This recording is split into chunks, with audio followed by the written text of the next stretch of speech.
Salut tout le monde, j'espère que vous allez bien. Bienvenue dans cette nouvelle vidéo. Aujourd'hui on va faire le récap de tout ce que j'ai lu en mai et en juin. Alors il y a 6 livres, dont 2 que j'ai DNF alors que j'étais pas très loin de la fin. Donc, on va voir pourquoi j'ai DNF ces livres et on va parler du fait de DNF. Donc pour ceux qui savent pas, DNF ça veut dire Did Not Finish, donc ça veut dire que tu n'as pas fini le livre. Et c'est un truc que beaucoup de lecteurs n'aiment pas faire, mais que moi je m'autorise cette année à faire. C'est vrai qu'avant j'avais un peu du mal, surtout quand je suis vers la fin, je me dis autant le finir. Mais cette année je me force un peu à vraiment arrêter tous les livres que je me force à lire entre guillemets, ou que quand je lis je prends pas forcément de plaisir quoi. Donc, let's go pour cette vidéo. Alors, le premier livre que j'ai lu, donc au mois de mai, c'était I Want to Die But I Want to Eat Tteokbokki. C'est un livre de non-fiction qui parle de beaucoup de sujets, dont la dépression, le fait de perdre des amis, le fait d'être seul, etc., etc. Sauf que moi, en fait, en allant dedans, je pensais que ça allait parler de l'histoire, en fait, en quelque sorte de l'autrice. Mais en fait, le livre, c'est vraiment 80% de ses séances avec sa psy. Ce qui n'est pas ce à quoi je m'attendais, en fait, c'est vraiment juste des séances avec sa psy, donc des discussions, littéralement que des dialogues comme dans une pièce de théâtre. Et à chaque fin et début de chapitre, elle nous parle à nous, genre elle écrit le livre normal. Au début, ça allait parce que je m'identifiais encore à ce qu'elle disait en fait.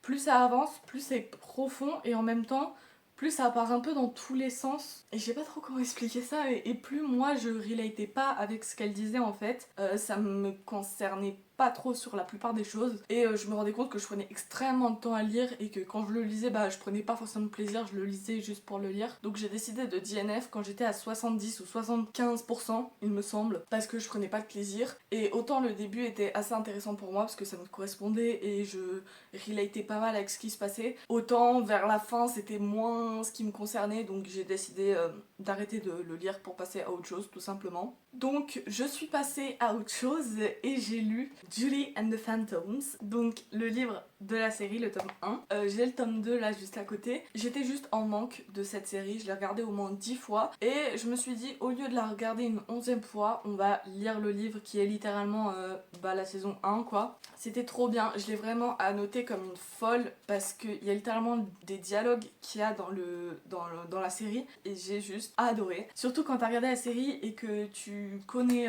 les acteurs, les vrais dialogues, les musiques surtout, parce que du coup là les musiques elles sont écrites et donc du coup tu peux pas vraiment les entendre. En tout cas moi c'est quelque chose que j'adore, c'est juste dans mon cœur, c'est un truc confort. Et après avoir DNF un truc comme I Want to Die But I Want to Eat Tteokbokki, je voulais un truc doudou qui me remette un peu et un truc facile à lire, ultra court, qui me montre que j'aime encore lire. Donc j'ai juste adoré, vraiment trop aimé. Donc pour ceux qui ne connaissent pas, donc c'est l'histoire de Julie qui a perdu sa mère, donc elle est décédée et elle faisait de la musique ensemble.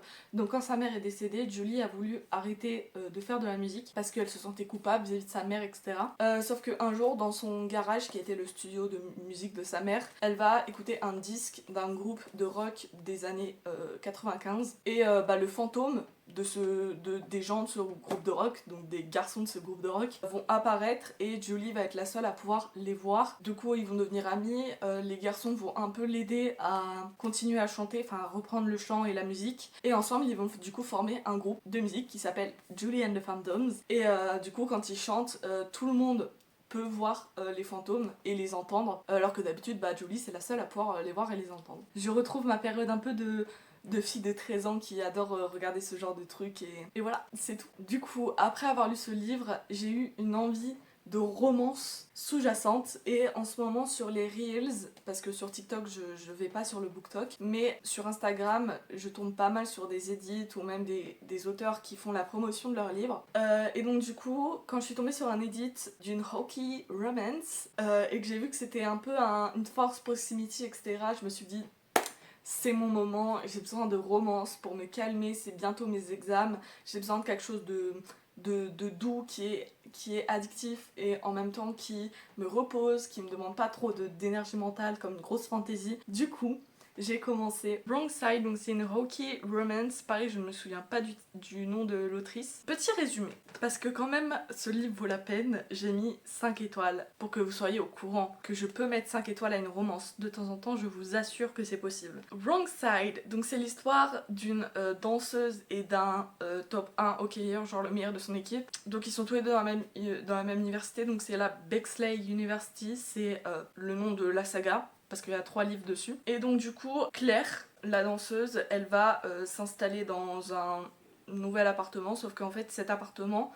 qui est dans le campus, qui est dans le bâtiment des athlètes de l'université, en fait elle va se rendre compte qu'elle est en colocation avec un gars et que l'administration de son université a confondu son nom et son prénom, et donc du coup ils ont cru que c'était un garçon. Donc elle est en colocation avec Théo, je vais dire Théo pour le bien de cette vidéo, donc le meilleur hockeyeur de l'université. Donc au début il va avoir un peu des problèmes, ils vont essayer de changer tout ça, etc. Et au final ils décident de faire une colocation ensemble. Du coup ça va être un peu une force proximity, surtout qu'ils s'aiment pas beaucoup.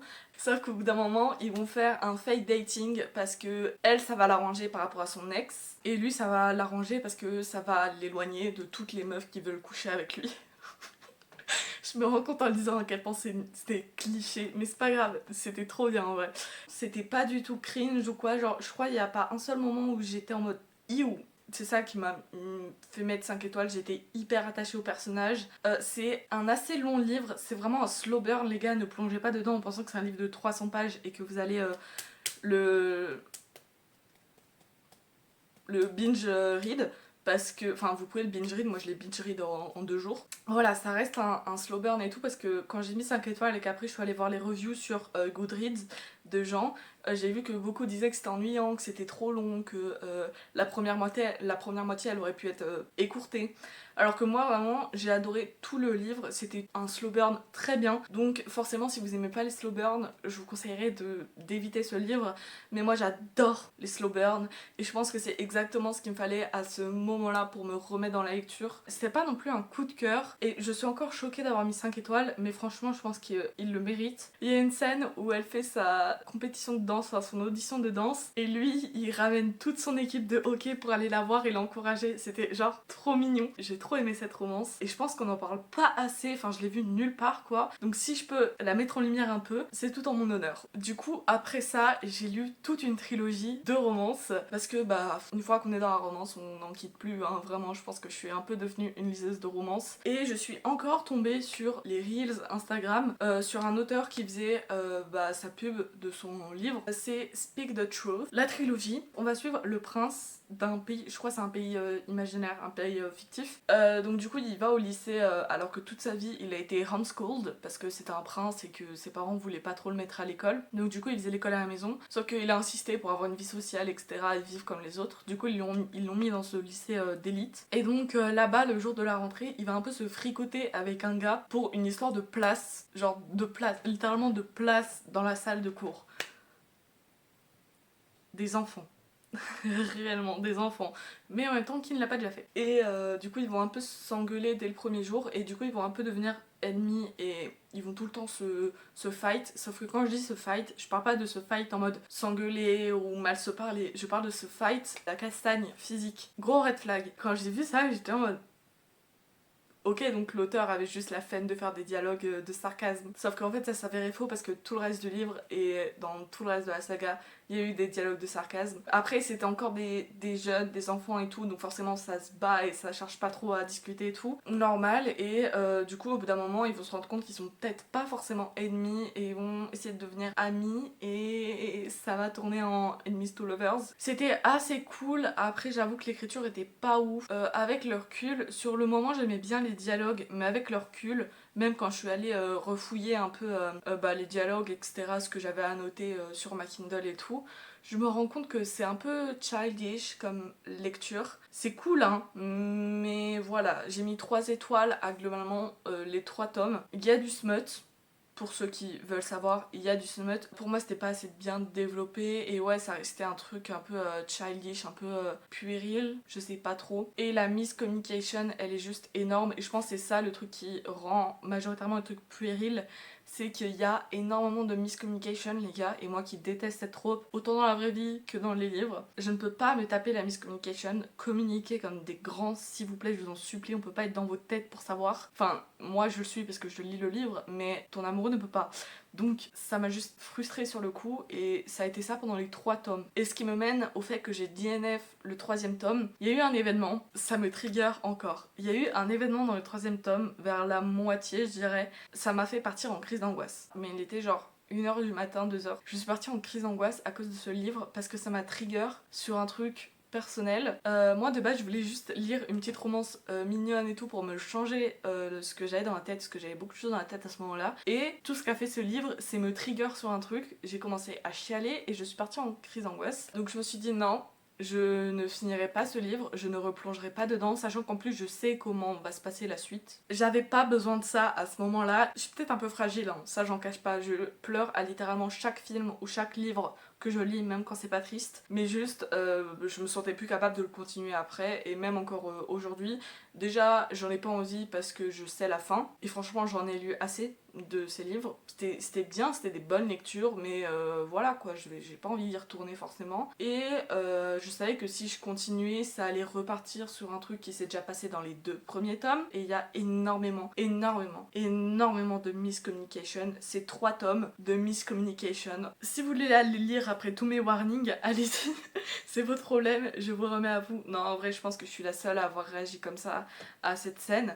Mais c'est juste par rapport à des trucs personnels en fait. Je pense que je l'aurais lu à un autre moment dans ma vie, il y a quelques années ou même quelques mois auparavant.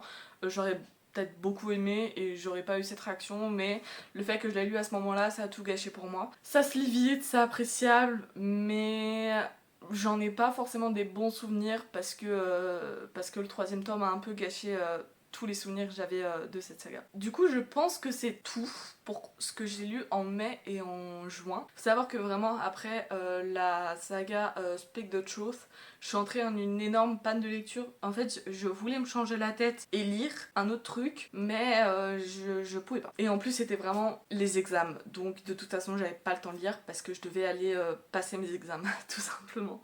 J'espère que cette vidéo vous aura plu. N'hésitez pas à me dire si vous avez lu certains des livres dont j'ai parlé. On se retrouve dans une prochaine. N'hésitez pas à vous abonner, commenter, liker, tout ce que vous voulez. Moi, je vous love. Kiss kiss.